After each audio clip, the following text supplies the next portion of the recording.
여러분 안녕하세요. 저 보강 시간이 너무 짧다 해서 다시 좀 더 하라고 연락이 왔습니다. 그래서 어쨌든 여러분 시험 친 그 기말고사를 중심으로 강의를 좀 진행해 보겠습니다.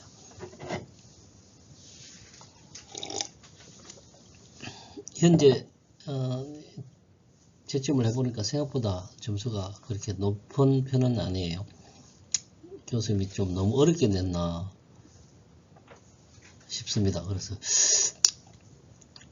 나는 쉽게 낸다고 생각했는데 본인은 좀 어려울 수도 있는 게 뭐 문제니까 그런데 어쨌든 우리가 좀 알아뒀으면 좋겠다 싶은 문제로 냈는데 그거에 대해서 이야기를 해보겠습니다. 자, 1번 문제 비교 측정기 게이지 블록.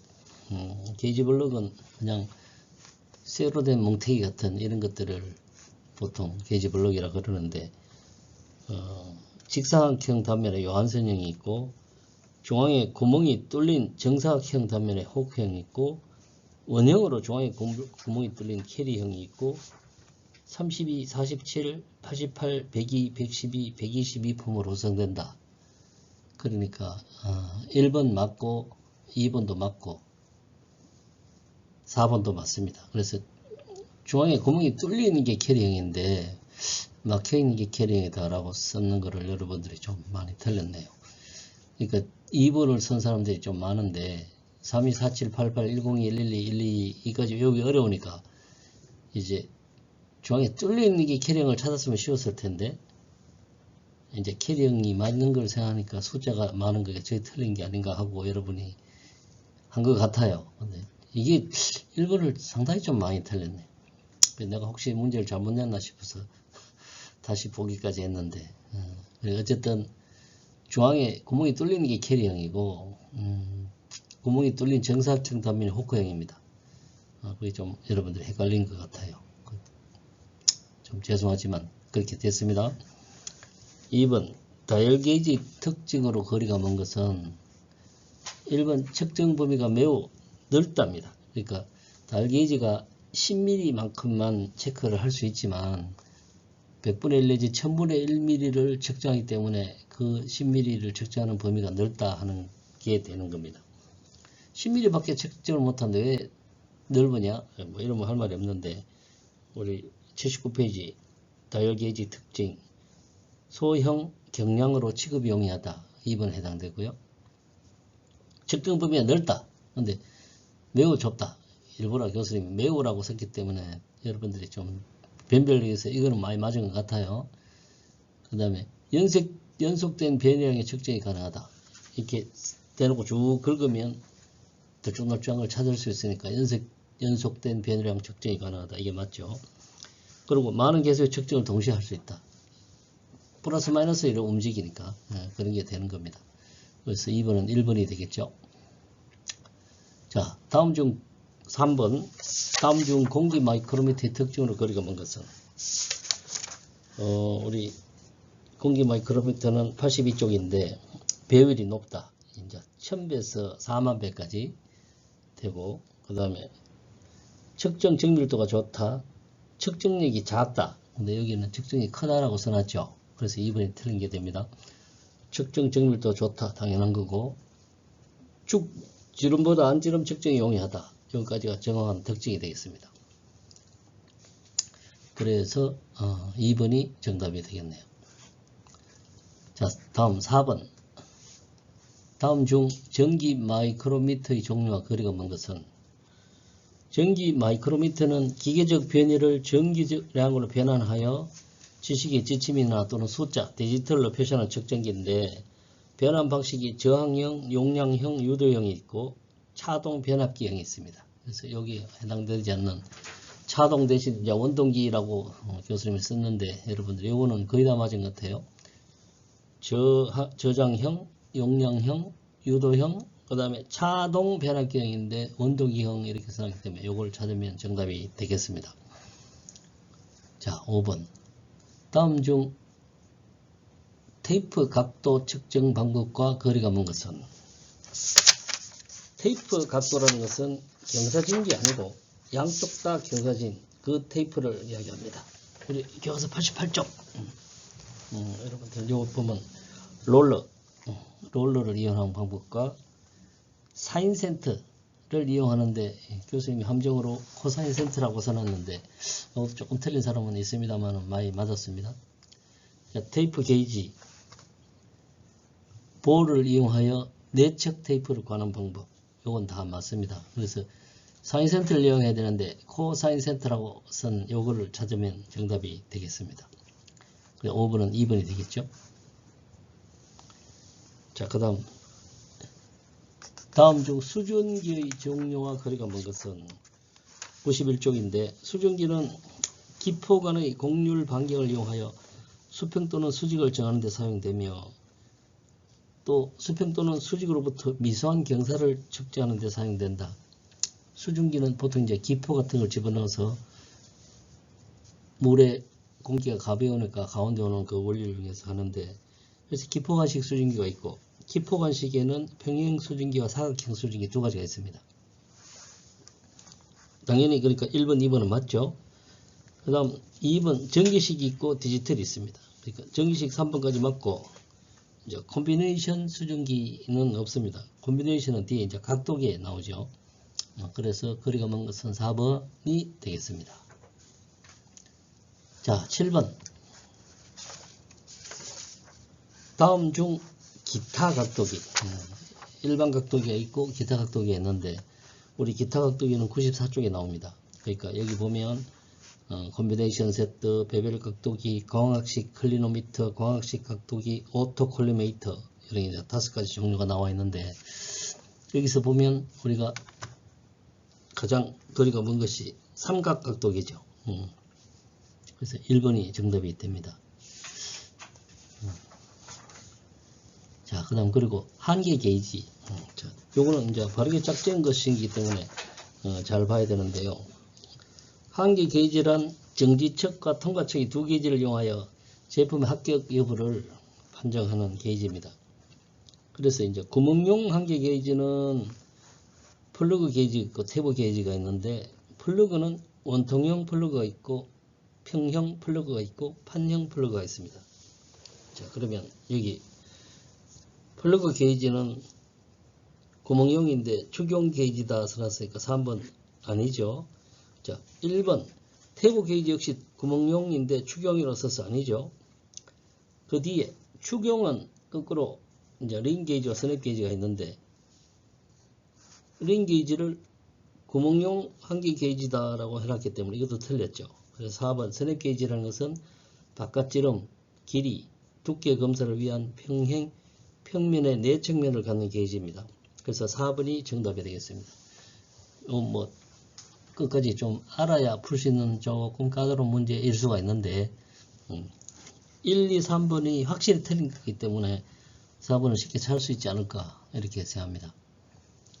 자, 그 다음 기하공차, 우리 교과서 98쪽입니다. 다음 중 기하공차 적용 시의 장점과 거리가 먼 것은, 자, 기하공차라는 것은 부품의 이상적인 모양을 규제하는 공차이고, 도면의 형체에 관한 정밀도와 공차와 관련된 것은 크기와 형상과 자세 그리고 위치의 4가지 요소가 있습니다.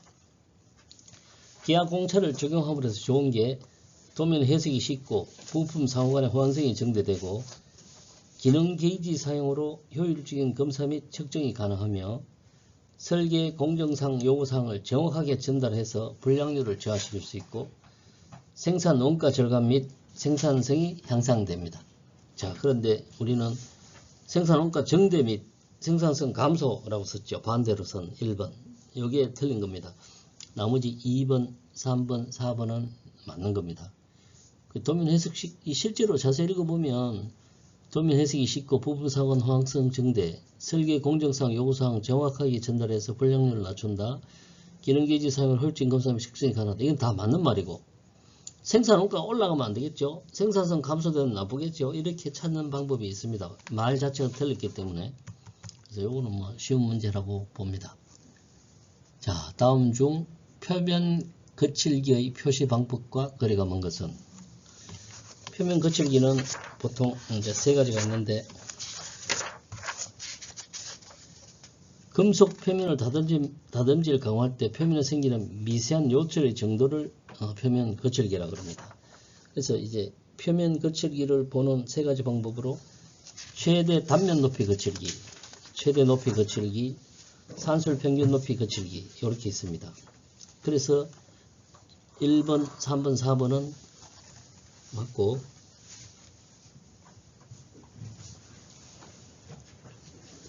1번, 3번, 4번은 맞고 2번이 틀렸습니다. 그래서 여러분들이 요거를 요거는 뭐 좀 쉬운 문제니까 금방 해설이라고 보고요. 그 다음 좌표계, 이게 좀 사실 말이 좀 어렵긴 어려운데, 좌표계가 삼성 석정기 좌표계에 대한 설명인데, 자, 기계 좌표계는 MCS, 머신 코디네이트 시스템 2번입니다. 그 다음에 측정 좌표계는 PCS, 파트 코디네이트 시스템 1번입니다. 둘 다 맞습니다. 그리고 이제 3번에서 이제 보면 공작물을 기계 좌표계와 일치시키는 것은 현실적으로 불가능하다. 124쪽입니다. 현실적으로 불가능한데 가능해 하는 방법이 많다. 이런 함정을 받고, 그럼 좌표계는 마지막 줄에 제1 데이텀의 공간 정렬, 제2 데이텀의 평면 회전, 제3 데이텀의 원점 지정이 있다. 이것도 맞는 말입니다. 그래서 틀린 거는 3번이 되겠습니다. 자, 다음 12번 레이저. 교수 우리 127쪽 레이저 이용 측정. 레이저는 전자기파 복사선의 유동 방출에 빛의 정폭이라는 뜻을 가진 다른 빛들과 다른 특성이 있는데, 단색광이고 직진성이 매우 좋고 집속성이 좋아 렌즈 직광 효율이 매우 높고 비접촉 측정이 가능하며 공간 분해능이 우수합니다. 그래서 여기에 반대되는 직진성 매우 좋다 맞고, 고순도의 단색광이다 맞고, 3번이 틀렸고 4번 비접촉 측정이 가능하며 공간 분해능이 우수하다. 집속성이 좋아서 렌즈의 직광효율이 높다. 이게 정답인데 맞는데 반대로 썼기 때문에 이것을 찾으시면 되겠습니다. 자, 그 다음 재료시험으로 넘어갑니다. 재료시험의 목적과 거리가 먼 것은, 재료시험은 우리가 152쪽 제일 앞에 나오죠. 신제품이나 신재료 개발 시 기준 자료를 쓰고 설계에 필요한 기초 자료를 쓰고 각종 구조물이나 기기 부품에서 적합성 검토 자료를 쓴다. 그래서 이제 여기는 틀린 걸로 소량 생산을 대비한 근거 자료 이렇게 교수님이 해놨습니다. 요건 뭐 쉽게 찾을 수 있을 거라고 봅니다. 자, 14번 압축 응력 계산 문제. 압축 하중이 314kg고 재료의 직경이 10cm다. 공식은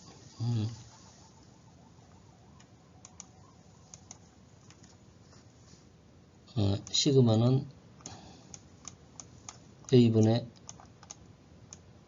P인데, 이게 원이기 때문에 4P 나누기 파이 D 제곱이 됩니다. 그러니까 3.14 곱하기 10의 제곱 100 분의 4 곱하기 3.14 314 계산하기 편하게 했죠. 314와 밑에 전체가 떨어지니까 4가 됩니다. 그래서 4kg per 제곱센치 4번이 되겠죠. 이거는 뭐 산수 문제니까 혹시 공식이 헷갈린 사람은 조금 틀릴 수는 있는데, 그래도 요거 뭐 일부러 헷갈리지 않게 1, 2, 3, 4kg로 해놨기 때문에 거꾸로 두드려 봐도 찾기가 쉬운 그런 게 되겠죠. 그래서 14번은 4번이 됩니다. 15번 다음 중 경도 시험의 종류와 거리가 먼 것은, 경도라는 것은 표면의 굵기를 이야기하는데 이게 생각보다 여러분들이 조금 헷갈린 모양이 있는데, 162쪽에 보면 경도시험이 압입 경도시험이 있고 동적 경도시험, 이제 쇼 경도시 놓고 이렇게 튀는 반발되는 그걸 이야기합니다. 그 다음에 긁어서 서로 하는 경도시험이 되겠습니다. 그러니까 압입 경도시험, 동적 경도시험, 긁기 경도시험은 맞고 이제 충격 경도시험이라는 것은 사실 맞지 않습니다. 그래서 여기 틀렸는데 이게 함정같이 보이는지 이 얘기에서 문제가 많이 틀렸고 이 번호를 헤아리다 보니까 이게 1번이 정답인데 뭐 3번을 택한 사람들이 있고 그러다 보니까 11번을 3번이 정답인데 1번으로 바꾼 사람들이 있어서 두 개 틀린 친구들이 제법 많아요. 그래서 이 단점이 교수님 알려준 번호 잘 헤아려서 맞추는 단점이 잘못되면 틀린 걸 찾아서 맞출 수 있는데 잘못하면 맞는 걸 거꾸로 해서 틀릴 수도 있다. 그 얘기를 여러 번 했는데 이번에 꼭 그렇게 됐네요. 이게 참 15번 문제가 너무 어려웠던가 봅니다. 이 동적 경도시험 하는 거를 헷갈리는 모양인데 이 동적 경도시험이라는 것이 쇼 경도, 구슬이나 다이아몬드 같은 걸 쳐서 튀어 오르는 정도로 보는 그게인데 여기서 좀 많이 틀려서 참 100점이 한 명도 없는 이런 일이 발생했습니다. 뭐 다 100점이 없으니까 거의 두 개 틀린 사람이 100점이라고 보면 됩니다. 참 안타깝지만 현재 어쨌든 뭐 그렇게 됐네요. 자, 그럼 16번. 자, 다음 공식을 참조하여 120도 원추의 다이아몬드 압입자로 요거 압입 경도, 로크웰 경도값 공식까지 써줬죠. H에다 0.04 집어넣어 갖고 계산하면 됩니다. 500에다 0.04 곱하니까 20이 되니까 100에서 20 빼면 80. 그래서 3번 HRC 80이 됩니다. 이거는 뭐 거저준 문제인데 계산 문제라고 점수는 높게 쳤는데 어떻게 되는지 나중에 한번 다시 보겠습니다. 자, 17번 고온 및 저온에서의 충격시험과 거리가 먼 것은 교과서 171쪽인데 이게 저온 충격시험, 고온 충격시험이 있고 그 다음에 충격 인장 균열, 충격 압축, 충격 비틀림 이렇게 있습니다. 그러니까 충격 경도 시험은 없습니다. 경도는 사실 지그시 누르든가 아니면 위에서 반발자를 넣어서 파괴되지 않도록 톡 튀게 하는 요것만 경도인데 요게 이제 2번이 답이 되겠는데 요것도 조금은 헷갈릴 수는 있어요. 그렇지만 나머지를 정확히 봤으면 풀 수 있는 문제 다 이렇게 봅니다. 다음 SN 선도에 대한 설명. SN 선도라는 것이 175쪽. 재료가 어떤 응력 범위의 반복 화정을 받을 때 파단되는 횟수를 나타내는 선도인데 반대수 또는 대수의 눈금사에 그린다. 로그 숫자에 로그 10에 얼마 하는 그 지수 그게 밑에 나온다는 거고 탄소광의 SN 곡선 같은 거 보면 20kg 제곱미리쯤 됐을 때 3이니까 10의 3성 1000 만, 10만, 100만, 1000만, 1억, 10억, 100억 번 해도 그대로 20을 유지하니까 요게 SN 선도인데 여기에 대한 설명으로 이제 필요한다가 무한하게 응력을 해도 견디는 건데 교수님이 이제 최소한의 응력을 견딘다 이렇게 써놨기 때문에 최소한 경력이 아니고 무한한 응력이 답이 됩니다. 이거 틀렸습니다.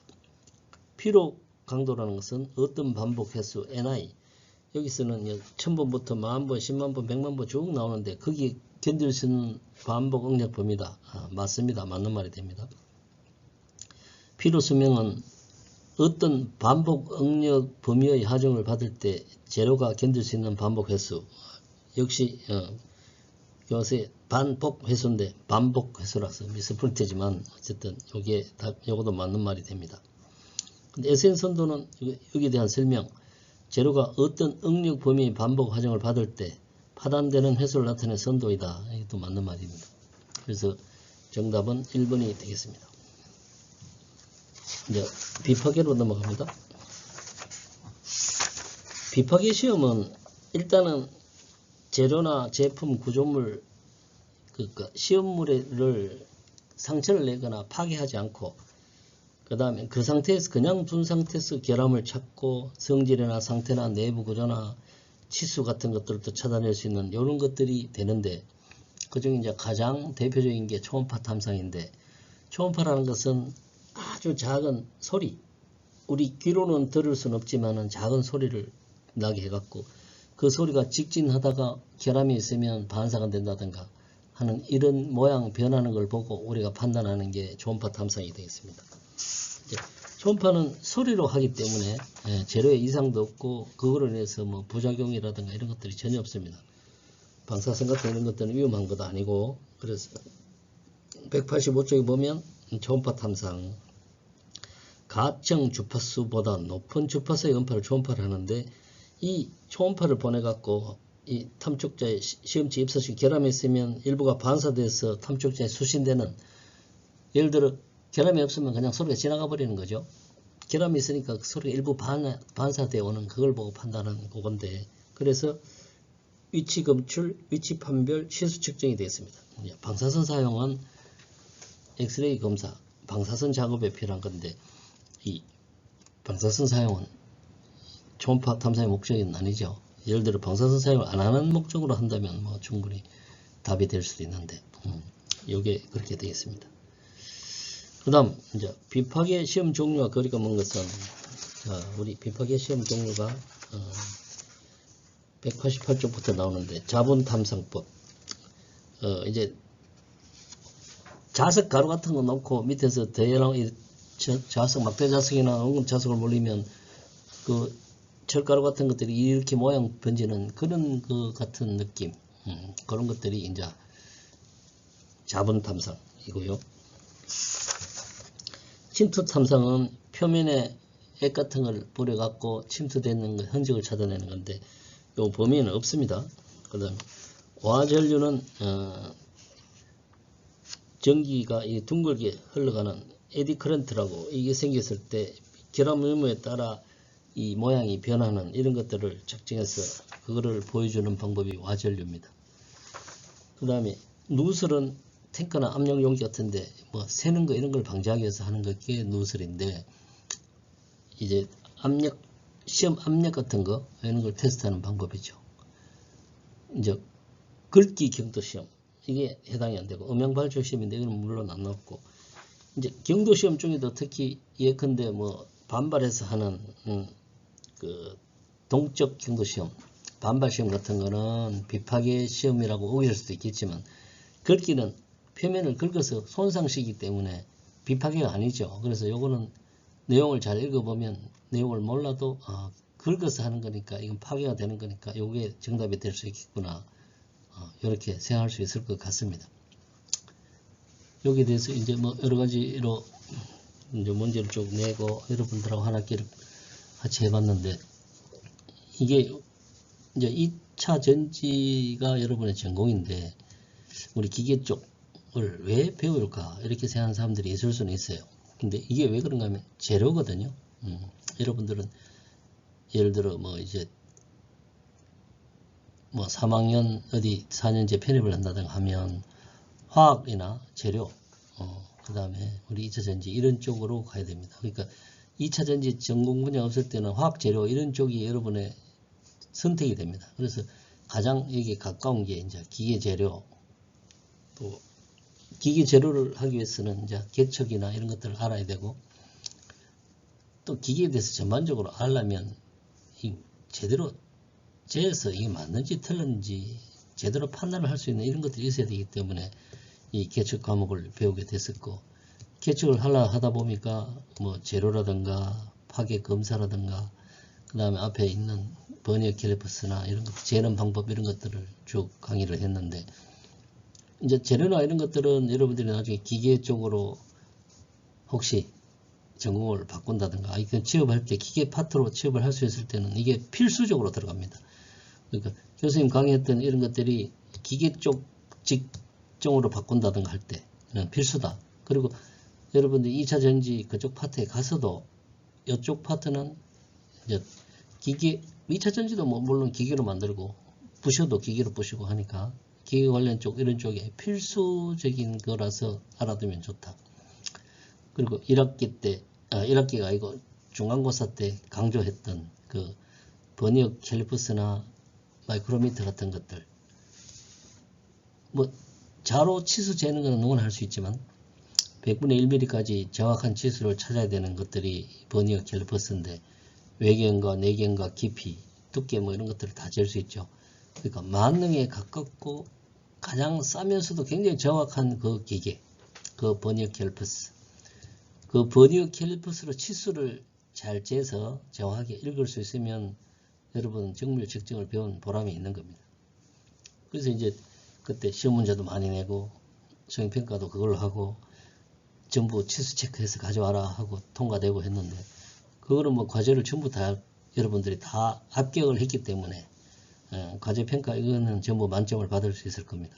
그래서 전체적으로 중간고사 시험은 그래도 100점, 만점이 여러 명 있고, 기말에 이제 그 좀 어려운 15번 문제, 그게 좀 틀린 바람에 거꾸로 사람들이 여러분들이 15번 틀리니까 문제를 한 개 더 찾는다는 게 11번의 그 적정좌표의 파트 코디네이트 시스템 여기를 많이 해서 좀 안타깝긴 한데, 근데 어쨌든 한 명이 100점이었지.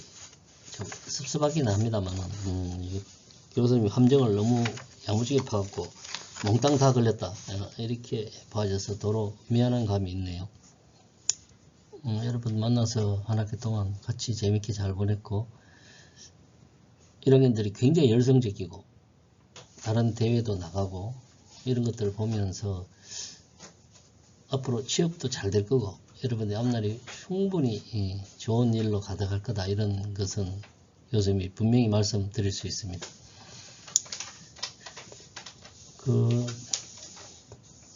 좀 많이 바쁘다 보니까 조금 강의가 부족한 것도 있었고 보강도 많고 이런 것들에 대해서 참 미안하고, 그런데 어쨌든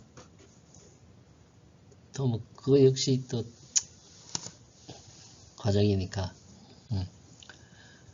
그래서 시험 문제는 여러분들이 쉽게 좀 해서 점수를 잘 받을 수 있게 한다고 했는데도 생각보다는 좀 그렇게 높지는 않은데, 그렇지만 또 알아서 점수를 잘 줄 수 있도록 최대한 노력할 테니까 너무 걱정하시지 말고, 그 다음에 뭐 또 보강 시간이 짧다 해서 강의를 더 올리려 해서 이런 것도 하게 됐고 이런데, 뭐 많은 도움이 좀 되었으면 합니다. 근데 여러 가지로 부족한 것도 좀 있었고, 이 자리를 빌어서 마지막으로 여러분하고 이제 적별을 고해야 될 것 같은데, 여러분 수고했고 한 학기 동안 같이 해서 아주 기뻤습니다. 감사합니다.